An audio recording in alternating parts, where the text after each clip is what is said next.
ਵਾਹਿਗੁਰੂ ਜੀ ਕਾ ਖਾਲਸਾ ਵਾਹਿਗੁਰੂ ਜੀ ਕੀ ਫਤਿਹ ਅਸਲਾਮ ਵਾਲੇਕਮ ਆਦਾਬ ਬਰਜ਼ ਮੈਂ ਹਾਂ ਤੁਹਾਡੀ ਹੋਸਟ ਨੀਲਮ ਕੌਰ ਤੇ ਮੈਂ ਟੀਵੀ 84 ਦੇ ਸਾਰੇ ਦਰਸ਼ਕਾਂ ਤੇ ਸਰੋਤਿਆਂ ਨੂੰ ਜੀ ਆਇਆਂ ਕਹਿੰਦੀਆਂ ਪ੍ਰੋਗਰਾਮ ਸੱਚੋ ਸੱਚ ਵਿੱਚ ਜਿਹੜੇ ਇਸ ਪ੍ਰੋਗਰਾਮ ਨਾਲ ਦੇਸ਼ਾਂ ਵਿਦੇਸ਼ਾਂ ਤੋਂ ਜੁੜ ਚੁੱਕੇ ਨੇ। ਖਾਲਿਸਤਾਨ ਅਫੇਅਰ ਸੈਂਟਰ ਦੇ ਸੰਚਾਲਕ ਡਾਕਟਰ ਅਮਰਜੀਤ ਸਿੰਘ ਜੀ ਰੋਜ਼ਾਨਾ ਹੀ ਤਰ੍ਹਾਂ ਸਟੂਡੀਓ ਵਿੱਚ ਮੇਰੇ ਨਾਲ ਸ਼ਾਮਲ ਨੇ।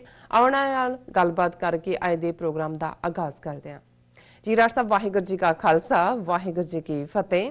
हाँ जी, ਤੁਹਾਨੂੰ ਵੀ ਤੇ ਦੁਨੀਆ ਭਰ ਚ ਬੈਠੇ ਸਾਡੇ ਟੀਵੀ 84 ਦੇ ਬਹੁਤ ਹੀ ਪਿਆਰੇ ਸਿਆਣੇ ਸੂਝਵਾਨ ਦਰਸ਼ਕਾਂ ਨੂੰ ਵੀ ਵਾਹਿਗੁਰੂ ਜੀ ਕਾ ਖਾਲਸਾ ਵਾਹਿਗੁਰੂ ਜੀ ਕੀ ਫਤਿਹ ਤੇ ਸਾਡੇ ਮੁਸਲਮਾਨ ਭੈਣਾਂ ਭਰਾਵਾਂ ਨੂੰ अस्सलाम वालेकुम। जी डॉक्टर साहब जी आया प्रोग्राम सचो सच विच बहुत शुक्रिया जी। डॉक्टर साहब अज 7 जून 2020 23 हाड़ नानकशाही संमत 552 का दिन है ते डॉक्टर साहब प्रोग्राम शुरू करने तो पहला असीं अपने दर्शकों ते सरोतियां नूं हमेशा तरह दस्सिए व्यूअर्स जे तुसीं हक सच इंसाफ ते पैरा दिन दा इको एक चैनल टीवी 84 नूं देखना चाहते हो तां तुसीं देख सकदे हो spectrum cable, RCN cable, Bell 5 cable in Canada, roku, Jadoo box, शावा, फेसबुक, टीवी 84 दी ऐप राहीं online streaming and IP box ते तुसी टीवी 84 नूं देख सकते हो। व्यूअर्स जे तुसी टीवी 84 नाल जां प्रोग्राम सच्चो सच नाल फेसबुक राहीं जुड़े हो तां इस नूं वध तो वध लाइक करो ते शेयर करो ਅਤੇ ਨਾਲ ਹੀ YouTube ਤੇ ਸਬਸਕ੍ਰਾਈਬ ਵੀ ਕਰੋ। ਇਹ ਵੀ ਦੱਸ ਦਈਏ ਕਿ ਤੁਸੀਂ TV 84 ਦੀ ਐਪ ਨੂੰ Android ਐਂਡ App Store ਤੇ ਡਾਊਨਲੋਡ ਕਰਕੇ ਜੋ TV 84 ਦੀ ਲਾਈਵ ਸਟ੍ਰੀਮ ਹੈ ਉਸ ਨੂੰ ਤੁਸੀਂ 24 ਆਵਰਸ ਦੇਖ ਸਕਦੇ ਹੋ। व्यूअर्स ਹੁਣ ਅਸੀਂ ਆਪਣੇ ਪ੍ਰੋਗਰਾਮ ਦੀ ਸ਼ੁਰੂਆਤ ਕਰਨ ਜਾ ਰਹੇ ਹਾਂ। ਪ੍ਰੋਗਰਾਮ ਦੇ ਸ਼ੁਰੂ ਦੇ ਵਿੱਚ ਅਸੀਂ ਆਸ ਕਰਦੇ ਹਾਂ ਕਿ ਕਰੋਨਾ ਵਾਇਰਸ ਹੈ ਉਸੇ ਤਰ੍ਹਾਂ ਹੀ ਸਾਰਿਆਂ ਉੱਪਰ ਮੰਡਰਾਇਆ ਹੋਇਆ ਹੈ ਸਾਰੇ ਸੰਸਾਰ ਦੇ ਉੱਪਰ। ਸੋ ਅਸੀਂ ਚਾਹਾਂਗੇ ਕਿ ਤੁਸੀਂ ਆਪਣੇ ਘਰੋਂ ਘਰੀ ਆਪਣੇ ਜੋ ਕੰਮਕਾਜ ਜੋ ਕਰ ਰਹੇ ਹੋ ਤੁਸੀਂ ਸੇਫ ਹੋਵੋ। ਸੋ ਜਿਉਂਦੇ ਰਹੋ, ਹੱਸਦੇ ਰਹੋ, ਵਸਦੇ ਰਹੋ ਤੇ TV 84 ਦੇ ਨਾਲ ਇਸੇ ਤਰ੍ਹਾਂ ਹੀ ਜੁੜੇ ਰਹੋ। ਸਾਨੂੰ ਬਹੁਤ ਸਾਰੀਆਂ ਲਿਖਤਾਂ ਵਸੂਲ ਹੋਈਆਂ ਨੇ ਕਿ ਅਸੀਂ ਸਟੂਡੀਓ ਦੇ ਵਿੱਚ ਲਾਈਵ ਤੁਹਾਡੇ ਰੂਬਰੂ ਹੋਏ ਹਾਂ। ਸਾਨੂੰ ਮੁਬਾਰਕਾਂ ਵੀ ਦਿੱਤੀਆਂ ਨੇ, ਤੁਹਾਡੀਆਂ ਸ਼ੁਭਕਾਮਨਾਵਾਂ ਵੀ ਸਾਨੂੰ ਮਿਲੀਆਂ ਨੇ। ਤੁਹਾਡਾ ਬਹੁਤ ਬਹੁਤ ਸ਼ੁਕਰੀਆ।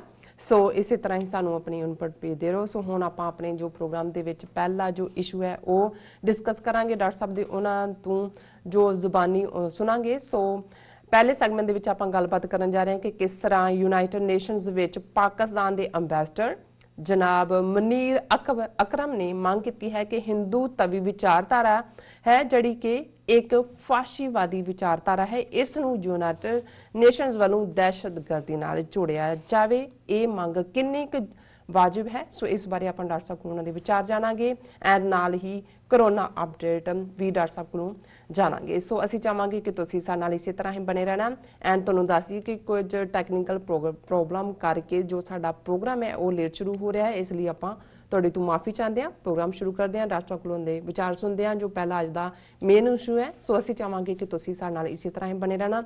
देखण सुन लई तुहाडा सब दा बहुत बहुत शुक्रिया जी। डॉक्टर साहब की विचार ने जो अज दा पहला मेन इशू है? देखो मैं भी तुहाडी गल दे नाल ही अपनी सहमति जिहड़ा वो जतांदा जी कि कल दे प्रोग्राम तो बाद जिन्नियां दुआवां और जिन्नी खुशी का इजहार साडे दर्शकों ने कीता है उसने सानू बहुत अमीर महसूस करवाया। बहुत बार असी ये समझते हैं कि भाई दुनिया दे विच सिर्फ खुदगर्जी जां दूसरा जां झूठ चलदा है।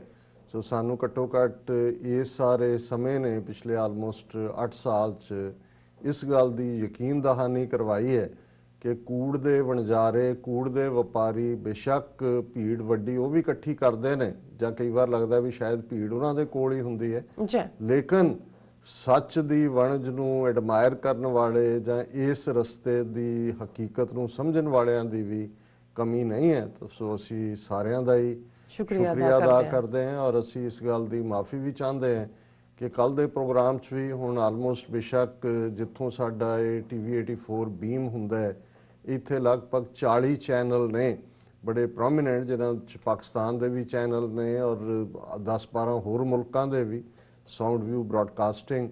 लेकिन ये सारे कोविड-19 के दौरान काफ़ी मुलाजम खब्बे सज्जे हुए ने और कई कुछ ही प्रभावित होया। सो नतीजे के तौर पर साडे मास्टर कंट्रोल रूम च भी कल गड़बड़ का सिलसिला रहा। इसलिए फेसबुक ते जदों ये चलिया भी तो ना कोई इमेजिंग प्रॉपर सी विचों उन्होंने इंटरप्ट भी करना पिया। और अज एक एडिशनल ये है कि भी सिटी वालियां वालों इत्थे जिहड़ा फायर अलार्म और ਦੂਸਰੇ ਦੀ ਚੈਕਿੰਗ ਵਾਲੀ ਟੀਮ ਆਈ ਹੋਈ ਹੈ। ਜੀ ਸੋ ਜੇ ਪ੍ਰੋਗਰਾਮ ਦੇ ਵਿਚਕਾਰ ਤੁਹਾਨੂੰ ਕੋਈ ਫਾਇਰ ਅਲਾਰਮ ਵਰਗੀ ਆਵਾਜ਼ ਸੁਣੇ, ਆਵਾਜ਼ ਆਏ ਤਾਂ ਹਾਂ, ਤੇ ਫਿਰ ਜਿਹੜਾ ਇਹ ਸਮਝਣਾ ਕਿ ਅਜੇ ਉਹਨਾਂ ਦਾ ਕੰਮ ਚੱਲ ਰਿਹਾ। ਉਹਨਾਂ ਦੀ ਪੂਰੀ ਟੀਮ ਕਈ ਬੰਦਿਆਂ ਦੀ ਬਿਲਡਿੰਗ ਦੇ ਵਿੱਚ ਇਸ ਦਾ ਜਾਇਜ਼ਾ ਲੈ ਰਹੀ ਹੈ। ਉਹਨਾਂ ਦੀ ਰੈਗੂਲਰ ਇਨਸਪੈਕਸ਼ਨ ਹੈ। ਟਾਈਮਿੰਗ ਕੁਦਰਤੀ ਉਹਨਾਂ ਨੇ ਇਹੀ ਚੁਣੀ, ਇਹਦੇ ਤੇ ਅਸੀਂ ਕੁਝ ਨਹੀਂ ਕਰ ਸਕਦੇ।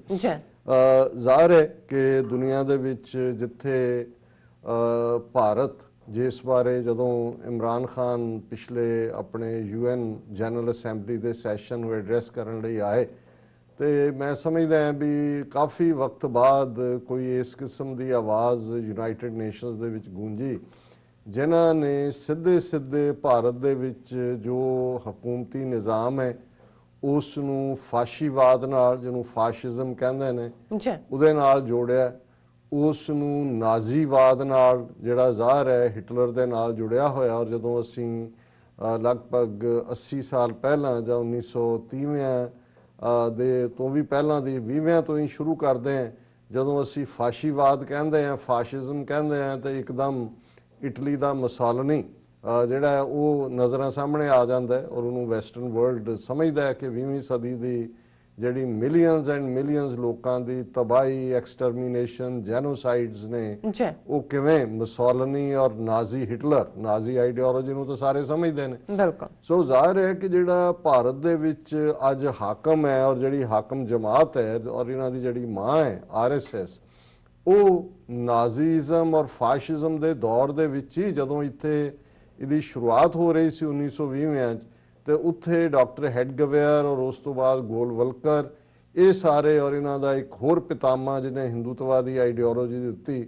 ਸਾਵਰਕਰ, ਇਹ ਸਾਰੇ ਜਿਹੜੇ ਨੇ ਇਹ ਵੀ ਉਸ ਪੀਰੀਅਡ ਦੇ ਵਿੱਚ ਜ਼ਮੀਨ 'ਚੋਂ ਉੱਗ ਰਹੇ ਸੀ। ਔਰ ਇਹਨਾਂ ਦੇ ਲਈ ਜਿਹੜੀ ਸਭ ਤੋਂ ਵੱਡੀ ਇਨਸਪੀਰੇਸ਼ਨ ਜਾਂ ਮੋਟੀਵੇਸ਼ਨ ਸੀ, ਇਹੀ ਦੋਨੋਂ ਵਿਚਾਰਧਾਰਾਵਾਂ ਸੀ, ਨਾਜ਼ੀਵਾਦ ਸੀ, ਫਾਸ਼ੀਵਾਦ ਸੀ। ਔਰ ਇਹਦੇ 'ਚ ਉਹਨਾਂ ਨੇ ਕੋਈ ਵਰਡ ਮਿਸ ਨਹੀਂ ਕੀਤੇ ਹੋਏ। ਉਹਨਾਂ ਦਾ ਸਾਰਾ ਆਰਗੇਨਾਈਜੇਸ਼ਨਲ ਸਟਰਕਚਰ ਅੱਜ ਵੀ ਜਦੋਂ ਇਹ ਦੇਖਿਆ ਜਾਂਦਾ ਹੈ, ਕਹਿਣ ਨੂੰ ਉਹ ਕਹਿਣਗੇ ਕਿ ਜੀ ਸਾਡੇ ਦੁਨੀਆ ਦੀ ਅਸੀਂ ਸਭ ਤੋਂ ਵੱਡੀ ਆਰਗੇਨਾਈਜੇਸ਼ਨ RSS ਹੈ, ਸਾਡੇ ਇੰਨੇ ਮਿਲੀਅਨ, ਹੰਡਰਡਸ ਆਫ ਮਿਲੀਅਨਸ ਹੁਣ ਤਾਂ ਗਣਾ ਦਿੰਦੇ ਨੇ ਮੈਂਬਰਸ ਨੇ, ਪਰ ਤੁਹਾਨੂੰ ਉਹਨਾਂ ਦੀ ਕੋਈ ਲਿਸਟ ਨਹੀਂ ਮਿਲੇਗੀ। ਉਹ ਕਹਿਣਗੇ ਵੀ ਅਸੀਂ ਕੋਈ ਚੰਦਾ ਨਹੀਂ ਲੈਂਦੇ, ਅਸੀਂ ਕੋਈ ਲਿਸਟ ਨਹੀਂ ਬਣਾਉਂਦੇ, ਬਿਲਕੁਲ ਜਿਵੇਂ ਇੱਕ ਸੀਕ੍ਰੇਟਿਵ ਆਰਗੇਨਾਈਜੇਸ਼ਨ। ਔਰ ਜੇ ਤੁਸੀਂ ਗੋਲਵਲਕਰ ਦੀ ਬੰਚ ਆਫ ਥਾਟਸ ਕਿਤਾਬ ਪੜ੍ਹੋ ਤੇ ਉਹਦੇ 'ਚ ਉਹਨੇ ਖੁੱਲ੍ਹ ਕੇ ਐਡਮਾਇਰ ਕੀਤਾ, ਇਸੇ ਤਰ੍ਹਾਂ ਸਾਵਰਕਰ ਨੇ ਵੀ ਐਡਮਾਇਰ ਕੀਤਾ ਉਸ ਪੀਰੀਅਡ ਦੇ ਇਹ ਸਾਰੇ ਸਿਸਟਮ ਨੂੰ, ਜਰਮਨੀ ਔਰ ਇਟਲੀ ਦੇ, ਕਿਉਂਕਿ ਗੋਲਵਲਕਰ ਨੇ ਤਾਂ ਖੁੱਲ੍ਹ ਕੇ ਕਿਹਾ ਕਿ ਵੀ ਜਿਹੜਾ ਸੋਲੂਸ਼ਨ ਜਾਂ ਜਿਹੜਾ ਹੱਲ ਨਾਜ਼ੀਆਂ ਨੇ ਅਕਲੀਅਤਾਂ ਦੇ ਨਾਲ, ਮਾਈਨੋਰਟੀਜ਼ ਨਾਲ ਡੀਲ ਕਰਨ ਦਾ ਲੱਭਿਆ, ਉਹੀ ਹੱਲ ਭਾਰਤ ਦੇ ਵਿੱਚ ਘੱਟ ਗਿਣਤੀਆਂ ਦੇ ਨਾਲ ਹੋਣਾ ਚਾਹੀਦਾ, ਔਰ ਇਹੀ ਸੋਲੂਸ਼ਨ ਹੈ। ਸੋ ਜ਼ਾਹਰ ਹੈ ਉਹਨਾਂ ਦੀਆਂ ਖਾਕੀ ਨਿਕਰਾਂ, ਉਹਨਾਂ ਦਾ ਸੈਲੂਟ ਦਾ ਸਟਾਈਲ, ਹੇ ਹਿਟਲਰ ਜਿਵੇਂ ਇੱਥੇ ਹੁੰਦਾ ਸੀ, ਉਹ ਭਾਰਤ ਮਾਤਾ ਕੀ ਜੈ ਦੇ ਥੱਲੇ। ਔਰ ਜੇ ਤੁਸੀਂ ਉਹਨਾਂ ਦਾ ਇਹ ਸਾਰੇ ਪੀਰੀਅਡ ਦਾ ਪੈਟਰਨ ਦੇਖੋ, ਜਿਵੇਂ ਨਾਜ਼ੀਜ਼ਮ ਜਾਂ ਫਾਸ਼ਿਜ਼ਮ ਪੋਲੀਟੀਕਲ ਅਸੈਸੀਨੇਸ਼ਨ 'ਚ ਯਕੀਨ ਰੱਖਦਾ ਸੀ, ਜਿਵੇਂ ਉਹ ਲੋਕਾਂ ਨੂੰ ਹਥਿਆਰਬੰਦ ਟ੍ਰੇਨਿੰਗ, ਔਰ ਸਭ ਤੋਂ ਵੱਡੀ ਗੱਲ ਨਫ਼ਰਤ, ਔਰ ਉਸ ਨਫ਼ਰਤ ਦਾ ਬੇਸਿਸ ਨਾਜ਼ੀ ਆਈਡੀਓਲੋਜੀ ਦਾ ਵੀ ਇਹੀ ਸੀ, one nation, one race, one leader, one people, ਕਿ ਭਾਈ ਇੱਕੋ ਇੱਕ ਸਾਡੀ ਰੇਸ ਹੈ ਔਰ ਉਹ ਗੋਰਿਆਂ ਦੀ ਹੈ, white blue eyes and blonde hair, ਔਰ ਸੁਪੀਰੀਅਰ ਰੇਸ ਹੈ। ਔਰ ਇੱਕੋ ਹੀ ਉਹਨਾਂ ਦੀ ਜਿਹੜੀ ਨਾਜ਼ੀ ਪਾਰਟੀ ਉਹਨਾਂ ਦੀ ਤਰਜਮਾਨੀ ਕਰਦੀ, ਔਰ ਲੀਡਰ ਇੱਕੋ ਇੱਕ ਹਿਟਲਰ ਹੈ। ਔਰ ਅਲਟੀਮੇਟਲੀ ਉਹਨਾਂ ਦਾ ਬੜਾ ਡਿਕਲੇਅਰਡ ਏਮ ਸੀ ਕਿ ਵਾਈਟ ਰੇਸ ਦੀ ਸੁਪਰਾਮੇਸੀ ਕਾਇਮ ਕਰਨੀ। ਔਰ ਵਾਈਟ ਰੇਸ ਕਿਉਂਕਿ ਹਿਊਮਨ ਰੇਸ ਦੇ ਵਿੱਚ ਜਿੰਨੀਆਂ ਵੀ ਅੱਡ-ਅੱਡ ਰੇਸਿਸ ਨੇ, ਉਹਨਾਂ ਸਭ ਤੋਂ ਸੁਪੀਰੀਅਰ ਰੇਸ ਹੈ। ਸੋ ਉਹਨਾਂ ਦਾ ਬਰਥ ਰਾਈਟ ਹੈ ਟੂ ਰੂਲ, ਜਿਹੜਾ ਹੈ, ਜਿਸ ਦੇ ਲਈ ਫਿਰ ਅਸੀਂ ਦੇਖਦੇ ਹਾਂ ਕਿ ਸੈਕੰਡ ਵਰਲਡ ਵਾਰ ਕਿਸ ਲੈਵਲ ਦੀ ਤਬਾਹੀ ਔਰ ਕੀ ਹੋਇਆ। ਸੋ ਹਾਲਾਂਕਿ ਜਿਹੜੇ ਥੋੜੇ ਬਹੁਤ ਰਿਸਰਚ ਦਾ ਸ਼ੌਕ ਰੱਖਦੇ ਨੇ, ਉਹਨਾਂ ਨੂੰ ਇਸ ਗੱਲ ਦੀ ਵੀ ਸਮਝ ਹੋਏਗੀ ਕਿ ਇਹ ਫਾਸ਼ਿਜ਼ਮ ਜਾਂ ਨਾਜ਼ੀਜ਼ਮ ਕੋਈ ਆਪਣੇ ਆਪ 'ਚ ਹਿਟਲਰ ਜਾਂ ਮੁਸੋਲਿਨੀ ਦੇ ਦਿਮਾਗ ਦੀ ਕਾਢ ਨਹੀਂ ਸੀ।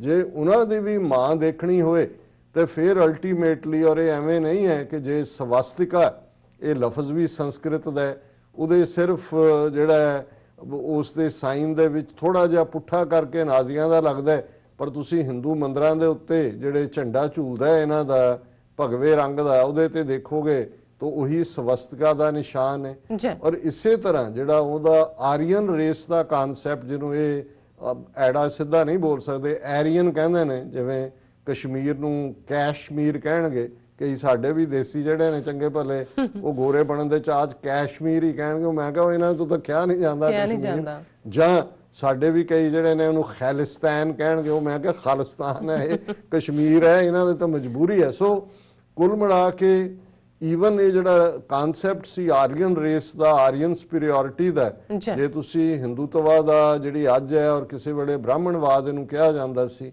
ਉਹਨਾਂ ਦੀ ਵਿਚਾਰਧਾਰਾ ਦੇਖੋ ਤੇ ਜ਼ਾਹਰ ਹੈ ਕਿ ਆਰੀਆ ਔਰ ਅਨਾਰੀਆ, ਕੌਣ ਨੌਨ ਆਰੀਅਨ ਹੈ ਜਿਨ੍ਹਾਂ ਨੂੰ ਮਲੇਛ ਐਲਾਨਣਾ ਹੈ ਜਾਂ ਉਹਨਾਂ ਨੂੰ ਕੋਈ ਵੀ ਟਾਈਟਲ ਨਹੀਂ ਦੇਣਾ ਔਰ ਮਾਰੇ ਜਾਣ ਦੇ ਕਾਬਲ ਨੇ, ਜੋ ਦਰਾਵੜ ਔਰ ਦੂਜਿਆਂ ਲਈ ਉਹਨਾਂ ਲਈ ਰਾਖਸ਼ ਸ਼ਬਦ ਹੋਏ, ਮੁਸਲਮਾਨਾਂ ਲਈ ਮਲੇਛ ਹੋਏ, ਸਿੱਖਾਂ ਲਈ ਆਤੰਕਵਾਦੀ, ਅਲਗਾਵਵਾਦੀ, ਉਗਰਵਾਦੀ ਹੋਏ।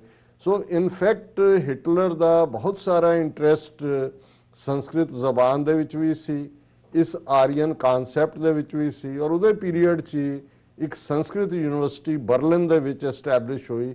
ਮੈਂ ਕਦੇ ਫੋਲੋ ਨਹੀਂ ਕੀਤਾ ਵੀ ਹੁਣ ਉਹਦਾ ਕੀ ਹੈ, ਲੇਕਿਨ ਇਹਦੇ 'ਚ ਕੋਈ ਸ਼ੱਕ ਨਹੀਂ ਹੈ ਕਿ ਹਿਟਲਰ ਦਾ ਬਹੁਤ ਸੌਫਟ ਕਾਰਨਰ ਜਿਹੜਾ ਹੈ ਉਸ ਆਰੀਅਨ ਕਾਨਸੈਪਟ ਦੇ ਲਈ ਹੁੰਦਿਆਂ ਭਾਰਤੀਆਂ ਦੇ ਲਈ ਸੀ। ਇਹ ਵੱਖਰੀ ਗੱਲ ਹੈ ਕਿ ਸ਼ਾਇਦ ਕਿਤੇ ਨਾ ਕਿਤੇ ਬੇਸ਼ੱਕ ਸੁਭਾਸ਼ ਚੰਦਰ ਬੋਸ ਇੰਨਾ ਵੱਡਾ ਹੁਣ ਹੀਰੋ ਹੈ ਕਿ ਉਸ ਪੀਰੀਅਡ 'ਚ ਜਰਮਨ ਜਾਣਾ ਜਾਂ ਜੇ ਬਾਅਦ ਦੇ ਵਿੱਚ ਜਾਪਾਨ ਰਾਹੀਂ ਜਿਹੜਾ ਅੱਗੇ ਵਧਣ ਦੀ ਕੋਸ਼ਿਸ਼, ਆਜ਼ਾਦ ਹਿੰਦ ਫੌਜ, ਉਸ ਤੇ ਕੋਈ ਸਵਾਲ ਨਹੀਂ ਚੁੱਕਦਾ ਕਿ ਭਾਈ ਐਸਾ ਜਰਮਨਸ ਦੇ ਵਿੱਚ ਕੀ ਨਜ਼ਰ ਆਇਆ, ਪਰ ਉਹ ਪਹਿਲਾਂ ਨਹੀਂ ਸੀ। ਉਸ ਤੋਂ ਪਹਿਲਾਂ ਅਸੀਂ ਦੇਖਦੇ ਹਾਂ ਰਾਸ ਬਿਹਾਰੀ ਬੋਸ, ਜਿਹਨੇ ਜਾਪਾਨ ਦੇ ਵਿੱਚ ਲੰਬਾ ਵਕਤ ਸ਼ਰਨ ਲਈ, ਔਰ ਇਹ ਸਾਰੀ ਜਿਹੜੀ ਆਈਡੀਓਲੋਜੀ ਹੈ ਕਿਤੇ ਨਾ ਕਿਤੇ ਜਿਹੜੇ ਉੱਥੋਂ ਵਾਲੇ ਸੀ, ਉਹ ਭਾਵੇਂ ਈਵਨ ਸੁਭਾਸ਼ ਚੰਦਰ ਬੋਸ ਵਰਗੇ ਲੋਕ ਵੀ ਹੋਣ, ਕਿਤੇ ਨਾ ਕਿਤੇ ਉਹਨਾਂ ਨੂੰ ਇਹ ਅਟਰੈਕਟ ਕਰਦੇ ਸੀ ਤੇ ਇਹ ਆਪਣੀ ਜਿਹੜੀ ਸਾਰੀ ਮੋਟੀਵੇਸ਼ਨ ਹੈ ਉਹ ਆਰੀਆ ਇਸ ਵਿਚਾਰਧਾਰਾ ਚੋਂ, ਇਸ ਥਾਟ ਪ੍ਰੋਸੈਸ ਚੋਂ ਲੈਂਦੇ ਸੀ। ਹੁਣ ਇਮਰਾਨ ਖਾਨ ਨੇ ਬੜਾ ਆਰਟੀਕੂਲੇਟ ਤਰੀਕੇ ਦੇ ਨਾਲ ਦੁਨੀਆ ਨੂੰ ਦੱਸਿਆ ਕਿ ਭਾਈ ਤੁਸੀਂ ਸੈਕੰਡ ਵਰਲਡ ਵਾਰ ਦੇ ਵਿੱਚ ਤਬਾਹੀ ਦੇਖੀ ਹੈ, ਔਰ ਅੱਜ ਭਾਰਤ ਦੇ ਵਿੱਚ ਇਹੀ ਨਾਜ਼ੀਜ਼ਮ ਔਰ ਫਾਸ਼ਿਜ਼ਮ ਦੇ ਉੱਤੇ ਜਿਹੜਾ ਬਿਲੀਵ ਕਰਨ ਵਾਲੇ ਔਰ ਉਹਨੂੰ ਇੰਪਲੀਮੈਂਟ ਕਰਨ ਵਾਲੇ ਹਿੰਦੁਸਤਾਨ ਦੀ ਵਿਚਾਰਧਾਰਾ ਨੂੰ, ਉਹਨਾਂ ਦੇ ਹੱਥ 'ਚ ਪੋਲੀਟੀਕਲ ਪਾਵਰ ਹੈ, ਪਰ ਇਹ ਤਬਾਹੀ ਦਾ ਰਸਤਾ ਹੈ। ਸੋ ਜ਼ਾਹਰ ਹੈ ਕਿ ਵੀ ਅਸੀਂ ਜਦੋਂ ਅੱਜ ਮੈਂ ਇਹ ਖਬਰ ਦੇਖੀ ਕਿ ਵੀ ਯੂਨਾਈਟਿਡ ਨੇਸ਼ਨਸ ਦੇ ਵਿੱਚ ਪਾਕਿਸਤਾਨ ਦੇ ਐਂਬੈਸਡਰ ਮੁਨੀਰ ਅਕਰਮ, ਜਿਹੜੇ ਬੜੇ ਸੀਜ਼ਨਡ ਡਿਪਲੋਮੈਟ ਨੇ, ਔਰ ਜ਼ਾਹਰ ਹੈ ਉਹ ਆਪਣੀ ਟਰਮ ਭਾਵੇਂ ਪੂਰੀ ਕਰ ਚੁੱਕੇ ਸੀ, ਲੇਕਿਨ ਉਹਨਾਂ ਦੀ ਐਬਿਲਿਟੀ ਨੂੰ ਦੇਖਦੇ ਆ ਜਿਹੜਾ ਉਹਨਾਂ ਨੂੰ ਵਾਪਸ ਜਿਹੜਾ UN ਦੇ ਵਿੱਚ ਲਿਆਂਦਾ ਐਂਬੈਸਡਰ ਦੇ ਤੌਰ ਤੇ, ਉਹਨਾਂ ਨੇ ਇੱਕ ਸੈਮੀਨਾਰ ਅੱਜ ਕੱਲ, ਕਿਉਂਕਿ ਉਹ ਵਰਚੁਅਲ ਸੈਮੀਨਾਰ ਹੀ ਹੁੰਦੇ ਨੇ, ਲੋਕ ਤਾਂ ਸਾਹਮਣੇ ਨਹੀਂ ਬੈਠੇ ਹੁੰਦੇ, ਔਰ ਉਹਨੂੰ ਵੈਬੀਨਾਰ ਵੀ ਕਹਿੰਦੇ ਨੇ ਕਿਉਂਕਿ ਜਿਹੜਾ ਵੈਬ ਦੇ ਉੱਤੇ ਹੁੰਦਾ, ਔਰ ਉਹਦਾ ਟੌਪਿਕ ਸੀ ਦਾ global scourge of terrorism, assessment of high risk threats and trends including the rise of violent extremism and hate speech in a pandemic environment। ਇਹ ਲੰਬਾ ਟੌਪਿਕ ਹੈ, ਮੈਂ ਬਹੁਤੀ ਡਿਟੇਲ 'ਚ ਨਹੀਂ ਜਾਵਾਂਗਾ। ਸੋ ਇਸ ਦਾ ਜਿਹੜਾ ਲੁਬੇ ਲੁਬਾਬ ਹੈ ਇਸ ਸਾਰੇ ਦਾ ਕਿ ਵੀ ਦੁਨੀਆ ਦੇ ਵਿੱਚ ਜਿਹੜੀ ਦਹਿਸ਼ਤਗਰਦੀ ਦਾ ਫੈਲਾਅ ਹੈ ਔਰ ਕਿਹੜੇ ਹਾਈ ਰਿਸਕ ਥ੍ਰੈਟ ਨੇ ਔਰ ਟ੍ਰੈਂਡ ਨੇ, ਔਰ ਉਹਨਾਂ ਦੇ ਵਿੱਚ ਜਿਹੜੀ ਹਿੰਸਕ ਐਕਸਟ੍ਰੀਮਿਜ਼ਮ ਹੈ, ਅੱਤਵਾਦ ਦੀ ਲਾਈਨ ਹੈ, ਉਸ ਨੂੰ ਔਰ ਹੇਟ ਸਪੀਚ, ਇਹਦੇ ਬਾਵਜੂਦ ਕਿ ਪੈਂਡੈਮਿਕ ਦਾ ਇਹ ਸਾਰਾ ਮਾਹੌਲ ਬਣਿਆ ਹੋਇਆ। ਸੋ ਜ਼ਾਹਰ ਹੈ ਉਹਦੇ 'ਚ ਉਹਨਾਂ ਨੇ ਬੜੀ ਅਹਿਮੀਅਤ ਵਾਲੀ ਗੱਲ ਕਹੀ, ਜਦੋਂ ਅਸੀਂ ਕੋਟ ਕਰਨਾ ਚਾਹਾਂਗੇ, ਔਰ ਉਹਦੇ 'ਚ ਉਹਨਾਂ ਨੇ ਬੜੇ ਖੁੱਲ੍ਹ ਕੇ ਇਹ ਗੱਲ ਕਹੀ ਕਿ Hindutva ਫਾਸ਼ਿਜ਼ਮ like other forms of violent supremacist movements constitutes another form of terrorism which must be encompassed in the UN counter-terrorism endeavors। ਉਹਨਾਂ ਦਾ ਇਹ ਕਹਿਣਾ ਕਿ ਜਿਹੜਾ ਹਿੰਦੂਤਵਾ ਦਾ ਫਾਸ਼ੀਵਾਦ ਹੈ, ਇਹ ਜਿਵੇਂ ਬਾਕੀ ਸੁਪਰੈਮਿਸਟ ਜਿਹੜੀਆਂ ਨਸਲਵਾਦੀ, ਜਿਵੇਂ ਇੱਥੇ ਕੂਕਲੈਕਸ ਕਲੈਨ ਵਰਗੀਆਂ ਆਰਗੇਨਾਈਜੇਸ਼ਨਸ ਨੇ, ਉਹਨਾਂ ਵਾਂਗ ਇਹ ਵੀ ਇੱਕ ਦਹਿਸ਼ਤਗਰਦੀ ਦੀ ਮੈਨੀਫੈਸਟੇਸ਼ਨ ਹੈ, ਜਿਹਨੂੰ ਜਿਹੜੀਆਂ ਯੂਨਾਈਟਿਡ ਨੇਸ਼ਨਸ ਨੇ ਕਾਊਂਟਰ ਟੈਰਰਿਸਟ ਆਰਗੇਨਾਈਜੇਸ਼ਨਾਂ ਦੇ ਲਈ ਜਿਹੜੇ ਐਂਡੇਵਰ ਜਾਂ ਜਿਹੜੇ ਮੇਸ਼ਰਸ ਜਾਂ ਜਿਹੜਾ ਕ੍ਰਾਈਟੇਰੀਆ ਹੈ, ਇਹਨੂੰ ਇਹਦੇ 'ਚ ਫਿਟ ਕਰਨਾ ਚਾਹੀਦਾ। ਔਰ ਉਹਨਾਂ ਨੇ ਕਿਹਾ ਕਿ ਵੀ ਇਹ ਜਿਹੜੀਆਂ ਟੈਰਰਿਸਟ ਮੈਨੀਫੈਸਟੇਸ਼ਨਸ ਨੇ ਔਰ ਇਹਨਾਂ ਦੇ ਨਾਲ including the rise of Islamophobia, Hindutva fascism, and state terrorism in case of foreign occupation had not been adequately addressed by the international community। ਕਿ ਭਾਈ ਕਿਵੇਂ ਇੱਕ ਪਾਸੇ ਤਾਂ ਇਹ RSS ਦੇ ਵਰਗੀਆਂ ਆਰਗੇਨਾਈਜੇਸ਼ਨਸ ਜਿਹੜੀਆਂ ਨੇ ਵਾਈਟ ਸੁਪਰੈਮੈਸਿਸਟ ਜਿਹੜੀ ਆਈਡੀਓਲੋਜੀ ਵਾਂਗ ਹਿੰਸਾ ਫੈਲਾ ਰਹੀਆਂ ਨੇ, ਨਫ਼ਰਤ ਫੈਲਾ ਰਹੀਆਂ ਨੇ, ਉੱਥੇ ਸਟੇਟ ਟੈਰਰਿਜ਼ਮ ਹੈ ਜਿਹੜਾ ਇਨਕਰੇਜ ਕਰਦਾ ਹੈ ਇਹ ਸਾਰੇ ਨੂੰ। ਔਰ ਉਹਦੇ 'ਚ ਉਹਨਾਂ ਨੇ ਇਹ ਕਿਹਾ ਕਿ south Asian region was seeing a revival of fascist terrorism which was adding new dimensions to the already complex counter-terrorism landscape and posing a grave threat to regional peace and security। ਕਿ ਇਹ ਜਿਹੜਾ ਨਵੀਂ farm ਦਾ ਫਾਸ਼ਿਜ਼ਮ south Asia ਦੇ ਵਿੱਚ ਖੜਾ ਹੋਇਆ ਔਰ ਇਹ ਜਿਹੜਾ ਇਸ ਸਾਡੇ ਖਿੱਤੇ ਦੇ ਅਮਨ ਦੇ ਲਈ ਵੀ ਖਤਰਾ ਹੈ ਔਰ ਇੱਥੋਂ ਦੀ ਸਿਕਿਉਰਿਟੀ ਜਿਹੜੀ ਸੁਰੱਖਿਆ ਦੇ ਲਈ ਵੀ ਖਤਰਾ ਹੈ। ਔਰ ਬੜੀ ਕਲੀਅਰਲੀ ਉਹਨਾਂ ਨੇ ਆਰਟੀਕੂਲੇਟ ਕੀਤੀ ਹੈ ਪੋਜੀਸ਼ਨ। ਮੈਨੂੰ ਦੋ ਕੁ ਵਾਰ ਮਿਲਣ ਦਾ ਵੀ ਮੁਨੀਰ ਅਕਰਮ ਹੋਰਾਂ ਨੂੰ ਮੌਕਾ ਮਿਲਿਆ। ਵੈਰੀ ਆਰਟੀਕੂਲੇਟ ਮੈਨ।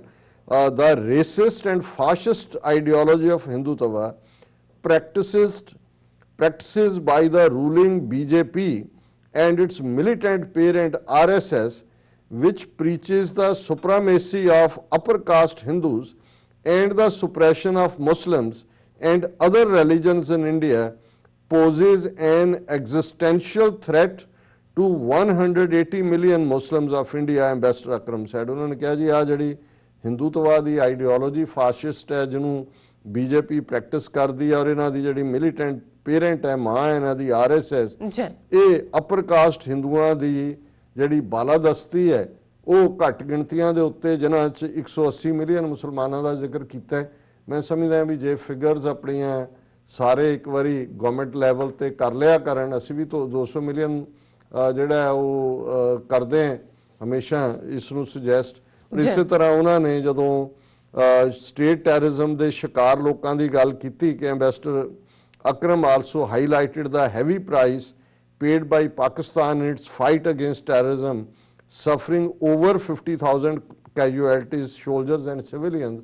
ਤਾਂ ਮੈਨੂੰ ਖਿਆਲ ਆਇਆ ਵੀ ਇਮਰਾਨ ਖਾਨ ਸਾਹਿਬ ਨੇ ਤਾਂ 70,000 ਫਿਗਰ ਕੋਟ ਕੀਤੀ ਹੈ ਆਪਣੀਆਂ ਸਾਰੀਆਂ ਪ੍ਰੈਜੈਂਟੇਸ਼ਨਸ। ਉਹਦੇ 'ਚ ਚੰਗਾ ਹੋਏ ਕਿ ਵੀ ਜੇ ਘੱਟੋ ਘੱਟ ਅਦਰਵਾਈਜ਼ ਤੁਹਾਡੀ ਰੀਅਲ ਫਿਗਰ ਵੀ ਜਿਹੜੀ ਹੈ ਉਸ ਦਾ ਵੀ ਜਲੂਸ ਨਿਕਲ ਜਾਂਦਾ। ਪਰ ਉਹਨਾਂ ਨੇ ਕੁੱਲ ਮਿਲਾ ਕੇ ਉਹਨਾਂ ਨੇ ਕਿਹਾ ਕਿ ਵੀ ਡੀਪਰ ਕੋਆਪਰੇਸ਼ਨ ਹੋਏ। ਹੀ ਕਨਕਲੂਡਡ ਬਾਈ ਅਰਜਿੰਗ status to form deeper cooperation in affected regions to address the extensive and proliferating manifestations of the terrorist threat, and reiterated Pakistan's offer to share its experience and capabilities with its friends in our region, in Africa, Asia and elsewhere, to combat the various manifestations of terrorism। So ਉਹਨਾਂ ਨੇ ਆਪਣਾ ਜਿਹੜੀ presentation ਹੈ ਉਹਦੇ 'ਚ ਉਹਨਾਂ ਨੇ currently ਜਿਹੜੀਆਂ ਦੋ ਘਟਨਾਵਾਂ ਹੋਈਆਂ ਨੇ ਕਰਾਚੀ ਦੀ ਪਾਕਿਸਤਾਨ ਸਟਾਕ ਐਕਸਚੇਂਜ ਦੇ ਉੱਤੇ ਅਟੈਕ, ਉਸ ਤੋਂ ਪਹਿਲਾਂ ਚਾਈਨੀਜ਼ ਕੌਂਸੂਲੇਟ ਦੇ ਉੱਤੇ ਅਟੈਕ ਹੋਇਆ ਸੀ ਔਰ ਉਹਨਾਂ ਨੂੰ ਵੀ ਉਹਨਾਂ ਨੇ ਮੈਂਸ਼ਨ ਕੀਤਾ ਔਰ ਉਹਦੇ 'ਚ ਉਹਨਾਂ ਨੇ ਸਟੇਟ ਟੈਰਰਿਜ਼ਮ ਦੀ ਗੱਲ ਕਰਦੇ ਆ ਜੰਮੂ ਐਂਡ ਕਸ਼ਮੀਰ ਦੇ ਵਿੱਚ ਕਿਵੇਂ ਕ੍ਰਾਈਮ ਔਰ ਕ੍ਰਾਈਮ ਅਗੇਂਸਟ ਹਿਊਮੈਨਿਟੀ ਕੀਤੇ ਜਾ ਰਹੇ ਨੇ, ਲੋਕਾਂ ਨੂੰ ਟੈਰਰਾਈਜ਼ ਕੀਤਾ ਜਾ ਰਿਹਾ ਹੈ, ਇਸ ਦਾ ਵੀ ਜ਼ਿਕਰ ਕੀਤਾ। ਸੋ ਮੈਂ ਸਮਝਦਾ ਕਿ ਵੀ ਠੀਕ ਹੈ, ਬਹੁਤ ਚੰਗੀ ਪ੍ਰੈਜੈਂਟੇਸ਼ਨ ਹੈ, ਪਰ ਬੈਟਰ ਹੋਏਗਾ ਜਦੋਂ ਅਸੀਂ UN ਲੈਵਲ ਤੇ ਗੱਲ ਕਰਦੇ ਹਾਂ, ਤੁਸੀਂ UN 'ਚ ਰਿਪਰੈਜ਼ੈਂਟ ਕਰਦੇ ਹੋ, ਕਿ ਆਪਣੀ ਇਸ ਆਈਡੀਓਲੋਜੀ ਨੂੰ ਕਿ ਭਾਈ ਇਹ ਇੱਕ ਫਾਸ਼ਿਸਟ ਆਈਡੀਓਲੋਜੀ ਹੈ, ਇਹ ਉਵੇਂ ਹੀ ਡੇਂਜਰ ਹੈ ਸਾਊਥ ਏਸ਼ੀਆ ਦੀ ਪੀਸ ਨੂੰ ਜਿਵੇਂ ਨਾਜ਼ੀਜ਼ਮ ਔਰ ਫਾਸ਼ਿਜ਼ਮ 20s ਦੇ ਵਿੱਚ ਸੀ, ਜਿਹਦੇ ਖਤਰੇ ਨੂੰ ਯੂਰਪੀਅਨ ਪਾਵਰਸ ਨੇ ਜਾਂ ਅਮਰੀਕਾ ਨੇ ਉਦੋਂ ਸਮਝਿਆ ਨਹੀਂ ਸੀ ਔਰ ਇਹਨਾਂ ਨੂੰ ਲੱਗਦਾ ਸੀ ਜੀ ਬਹੁਤ ਪ੍ਰੋਗਰੈਸ ਹੋ ਰਹੀ ਹੈ, ਬੜਾ ਡਿਸਪਲਿਨ ਹੈ, ਔਰ ਬਾਅਦ 'ਚ ਜਦੋਂ ਸੈਕੰਡ ਵਰਲਡ ਵਾਰ ਮੁੱਕਦਾ ਤੇ ਇਹ ਨਾਰਾ ਦਿੱਤਾ ਜਾਂਦਾ ਨੈਵਰ ਅਗੇਨ। ਲੇਕਿਨ ਹੁਣ ਇਟ ਇਜ਼ ਹੈਪਨਿੰਗ ਅਗੇਨ ਔਰ 1 ਬਿਲੀਅਨ 300 ਮਿਲੀਅਨ ਲੋਕਾਂ ਦੇ ਉੱਤੇ ਇਹ ਵਿਚਾਰਧਾਰਾ ਥੋਪੀ ਜਾ ਰਹੀ ਹੈ ਜ਼ੁਲਮ ਦੇ ਨਾਲ। ਸਾਰੇ ਫਾਸ਼ਿਸਟ ਔਰ ਨਾਜ਼ੀ ਜਿਹੜੀ ਆਈਡੀਓਲੋਜੀ ਵਾਂਗ ਜਿਹੜੇ ਉਹਨਾਂ ਦੇ ਤੌਰ ਤਰੀਕੇ ਸੀ ਉਹਨਾਂ ਦੇ ਰਾਹੀਂ, ਸੋ ਇਸ ਨੂੰ ਚੈਲੰਜ ਕੀਤਾ ਜਾਣਾ ਚਾਹੀਦਾ। ਔਰ ਅਸੀਂ ਸਮਝਦੇ ਹਾਂ ਕਿ ਮੈਂ ਕਿ ਕਿਵੇਂ ਜਿਹੜੇ ਉੱਥੇ ਮੁਸਲਮਾਨ ਜਾਂ ਹੋਰ ਅਕਲੀਅਤਾਂ ਸਿੱਖਾਂ ਦੀਆਂ ਆਵਾਜ਼ਾਂ ਉੱਠੀਆਂ ਨੇ ਭਾਰਤੀ ਜ਼ੁਲਮ ਦੇ ਖਿਲਾਫ, ਉਹਨਾਂ ਨੂੰ ਕਿਵੇਂ ਥ੍ਰੈਟ ਕੀਤਾ ਜਾਂਦਾ ਹੈ, ਕਿਵੇਂ 40 ਤੋਂ ਜ਼ਿਆਦਾ ਪੱਤਰਕਾਰ ਜਰਨਲਿਸਟ ਇਸ ਪਿਛਲੇ 4-5 ਮਹੀਨੇ 4 ਮਹੀਨੇ ਦੇ ਵਿੱਚ ਕੋਵਿਡ-19 ਦੇ ਦੌਰ 'ਚ ਉਹਨਾਂ ਤੇ ਝੂਠੇ ਕੇਸ ਸੈਡੀਸ਼ਨ ਦੇ ਪਾਏ ਗਏ ਨੇ। ਕਿਵੇਂ ਜਿਹੜਾ ਗੌਰੀ ਲੰਕੇਸ਼ ਵਰਗੀ ਜਰਨਲਿਸਟ ਹੋਏ ਜਾਂ ਕੁਲਬੁਰਜੀ ਵਰਗਾ ਜਿਹੜਾ ਇੱਕ ਆਜ਼ਾਦਾਨਾ ਖਿਆਲਾਂ ਦਾ ਸਕਾਲਰ ਹੋਏ, ਉਹਨਾਂ ਨੂੰ ਮਾਰ ਮੁਕਾਇਆ ਗਿਆ। ਔਰ ਅੱਜ ਜਦੋਂ ਅਸੀਂ ਗੱਲ ਕਰ ਰਹੇ ਹਾਂ, ਪੰਜਾਬ ਦੇ ਵਿੱਚ ਸਿੱਖ ਨੌਜਵਾਨਾਂ ਦੀ ਫੜੋਫੜੀ ਬੜੀ ਤੇਜ਼ੀ ਨਾਲ ਚੱਲ ਰਹੀ ਹੈ। ਰੈਫਰੈਂਡਮ 2020 ਦੇ ਬਹਾਨੇ ਨਾਲ ਉਹਨਾਂ ਨੇ ਉੱਥੇ ਪੂਰਾ ਇੱਕ ਕਹਿਰ ਮਚਾਇਆ ਹੋਇਆ। ਔਰ ਹਾਲਤ ਇਹ ਨਹੀਂ ਹੈ ਵੀ ਨੌਜਵਾਨਾਂ ਦੀ, ਅੱਜ ਹੀ ਸਾਡੇ ਜਿਹੜੇ ਗੁਫ਼ਤਗੂ ਪ੍ਰੋਗਰਾਮ ਦੇ ਐਂਕਰ ਨੇ ਅਮਰਵੀਰ ਸਿੰਘ ਮੈਨੂੰ ਦੱਸ ਰਹੇ ਸੀ ਕਿ ਵੀ ਜਿਹੜੇ ਉੱਥੇ ਵੱਡੇ ਵੱਡੇ ਜਰਨਲਿਸਟ ਨੇ ਔਰ ਪੋਲੀਟੀਕਲ ਐਕਟਿਵ ਗੱਲ ਕਰਨ ਵਾਲੇ ਨੇ, ਉਹਨਾਂ ਨੂੰ ਜਦੋਂ ਜਿਹੜਾ ਕੰਟੈਕਟ ਕੀਤਾ ਜਾਂਦਾ ਹੈ ਕਿ ਭਾਈ ਤੁਹਾਡੇ ਨਾਲ ਇਸ ਇਸ਼ੂ ਤੇ ਗੱਲਬਾਤ ਕਰਦੇ ਹਾਂ, ਤਾਂ ਉਹ ਹੱਥ ਜੋੜ ਦਿੰਦੇ ਨੇ ਕਿ ਜੀ ਨਹੀਂ ਸਾਨੂੰ ਤੁਸੀਂ ਮਾਫ ਕਰੋ ਅਜੇ ਕੁਝ ਵਕਤ ਦੇ ਲਈ। ਦਾ ਮਤਲਬ ਇਹ ਹੈ ਵੀ ਜਿਹੜਾ ਇਹਨਾਂ ਦਾ ਇਸ ਕਿਸਮ ਦੇ ਤੌਰ ਤਰੀਕਿਆਂ ਦਾ ਮਕਸਦ ਡਰ ਪੈਦਾ ਕਰਨਾ ਹੁੰਦਾ ਹੈ, ਉਹਨਾਂ ਨੇ ਈਵਨ ਉਸ ਲੈਵਲ ਦੇ ਲੋਕਾਂ 'ਚ ਵੀ ਇੱਕ ਡਰ ਪੈਦਾ ਕੀਤਾ ਹੈ। ਅਸੀਂ ਇਹ ਸਾਰੇ ਇਸ਼ੂ ਨੂੰ ਸਟੇਟ ਡਿਪਾਰਟਮੈਂਟ ਦੇ ਨਾਲ ਵੀ ਲੈ ਰਹੇ ਹਾਂ। ਔਰ ਅੱਜ ਜਿਹੜੀ ਈਸਟ ਕੋਸਟ ਸਿੱਖ ਕੋਆਰਡੀਨੇਸ਼ਨ ਕਮੇਟੀ ਵੱਲੋਂ 100 ਤੋਂ ਜ਼ਿਆਦਾ ਗੁਰਦੁਆਰਿਆਂ ਦੇ ਨੁਮਾਇੰਦੇ ਔਰ ਡਿਫਰੈਂਟ ਆਰਗੇਨਾਈਜੇਸ਼ਨਸ ਦੀ ਇੱਕ ਟੈਲੀ ਕਾਨਫਰੰਸ ਵੀ ਰੱਖੀ ਹੋਈ ਹੈ ਕਿ ਬਾਹਰੋਂ ਇਸ ਦੇ ਉੱਤੇ ਅਸੀਂ ਕੀ ਲਾਈਨ ਲੈਣੀ ਹੈ। ਪਰ ਮੈਂ ਇਹ ਦੱਸ ਰਿਹਾ ਕਿ ਵੀ ਇਹ ਜਿਹੜਾ ਉੱਥੇ ਬਰਾਬਰ ਇਹਨਾਂ ਦੀ ਨਾਜ਼ੀ ਲਾਈ ਕੇ ਜਿਹੜੀ ਗਵਰਨਮੈਂਟ ਹੈ, ਉਹਨਾਂ ਨੇ ਪੂਰਾ ਦਬਾਅ ਬਣਾਇਆ ਹੋਇਆ। ਔਰ ਮੁਸਲਮਾਨਾਂ ਦੇ ਹਵਾਲੇ ਨਾਲ ਖਾਸ ਤੌਰ ਤੇ ਜਿਨ੍ਹਾਂ ਨੇ ਸੀਏ ਦੇ ਖਿਲਾਫ ਪ੍ਰੋਟੈਸਟ ਕੀਤੇ, ਉਹਨਾਂ 'ਚ ਕਿਵੇਂ ਈਵਨ ਜਿਹੜਾ ਸਫੂਰਾ ਜ਼ਰਗਰ ਵਰਗੀ ਬੱਚੀ ਨੂੰ ਵੀ ਉਹਨਾਂ ਨੇ ਕਿਵੇਂ ਕਈ ਮਹੀਨੇ ਜਿਹੜਾ ਉਹ ਜੇਲ੍ਹ ਦੇ ਵਿੱਚ ਰੱਖਿਆ। ਔਰ ਈਵਨ ਸਿੱਖ ਐਕਟਿਵਿਸਟ ਜਿਨ੍ਹਾਂ ਨੇ ਉੱਥੇ ਜਾ ਕੇ ਲੰਗਰ ਦੀ ਸੇਵਾ ਕੀਤੀ, ਉਹਨਾਂ ਤੇ ਵੀ ਸੈਡੀਸ਼ਨ ਦੇ ਕੇਸ ਨੇ। ਔਰ ਮੈਂ ਦੇਖ ਰਿਹਾ ਕਿ ਈਵਨ ਕਿਉਂਕਿ ਦਿੱਲੀ ਤੋਂ ਬਾਅਦ ਇਹਦੇ ਖਿਲਾਫ ਅਸਾਮ ਦੇ ਵਿੱਚ ਜ਼ੋਰਦਾਰ ਮੂਵਮੈਂਟ ਸੀ। ਔਰ ਇਹ ਖਬਰ ਹੈ ਕਿ death threats against Assam student leader Hasina Ahmed for writing against prime minister Modi. ਇਸ ਬੀਬੀ ਦੀ ਪਿਕਚਰ ਤੁਸੀਂ ਦੇਖ ਸਕਦੇ ਹੋ ਸਕਰੀਨ ਦੇ ਉੱਤੇ। ਔਰ ਇਹ ਆਰਗੇਨਾਈਜ਼ਿੰਗ ਸੈਕਟਰੀ ਹੈ ਬੀਬੀ all Assam minority student union ਦੀ। ਔਰ she was an active voice in protest against citizenship amendment act. She said she has been receiving death threats from unknown numbers for questioning the government on social media. ਮੈਂ social media ਤੇ ਜੋ ਕਿਹਾ ਮੈਨੂੰ ਜਿਹੜੀਆਂ ਨੇ ਧਮਕੀਆਂ ਮਿਲ ਰਹੀਆਂ ਨੇ ਔਰ unknown numbers ਤੋਂ।